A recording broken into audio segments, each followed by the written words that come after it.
ଦେଖନ୍ତୁ ଅବିକା ତ ଆମର ରାତି ଅଧରେ ପ୍ୟାକିଂ ଚାଲିଛି। କାହିଁକି ନା ପ୍ୟାକିଂ ନ କଲେ ତ ଆମେ ତ ଆଉ ଗୋଟେ ଦିନ ପରେ ଛାଡ଼ିକି ପଳେଇବୁ ବାହାରକୁ। ତ ସେଥିପାଇଁ ଆମେ ତ ଜାଗାଟା ରିଭ୍ୟୁ କରିନୁ। କିନ୍ତୁ ଏତେ ସବୁ ଜିନିଷ ରାତି ସାରା ବସି କରିବା କେତେ କଷ୍ଟ ଦେଖନ୍ତୁ ପୁରା ଟାୟାର୍ଡ ଲାଗିଲାଣି। ତା ମୁହଁ ଟା କେମିତି ଦେଖାଯାଉଛି ଅବିକା କାମ କରି କରି।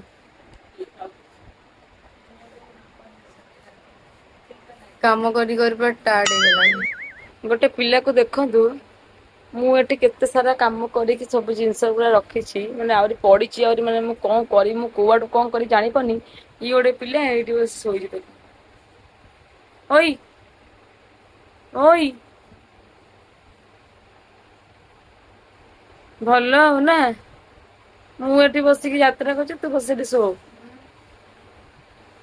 ସିଧା ଅନା ମୁଁ ଏଠି କହିବି ଯଦି କିଛି ଭୁଲ ଭାଲ ହବ ତାପରେ ମତେ କହିବୁନି ଯେ ମୁଁ ଏଇଟା ପାଇଲିନି କି ସେଇଟା ପାଇଲିନି ମୁଁ ସବୁ ରଖିବି। ଆଉ ଯଦି କିଛି ଏପଟ ସେପଟ ରଖି ଏବେ ଦେଖିଆ ନା ଏତେ ସବୁ ଜିନିଷ ପଡିଛି ଆପଣ ଟିକେ ଦେଖନ୍ତୁ ଏତେ ସାରା ଜିନିଷ ପଡିଛି ଗୋଟେ ପିଲା ଏଠି ଆସିକି ଶୋଇଛି। ଆଁ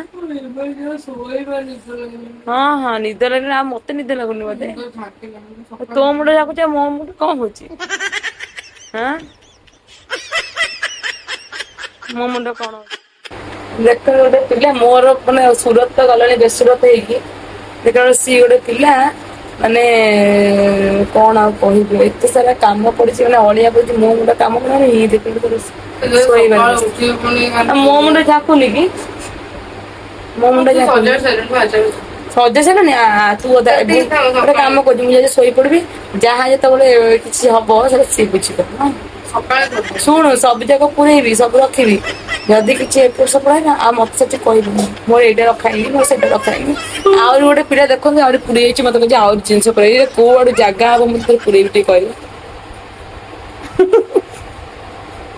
ନା କୋଉ ଆଡୁ ଜାଗା ହବ ପୁରେଇବି ମାନେ ମୁଁ କିଛି ବୁଝେଇ ପାରୁନି ମୋର ଆଇଡିଆ ନଦେଇକି ଇଏ ବସି ଶୋଇଛ ନା ସେତିକି କାମ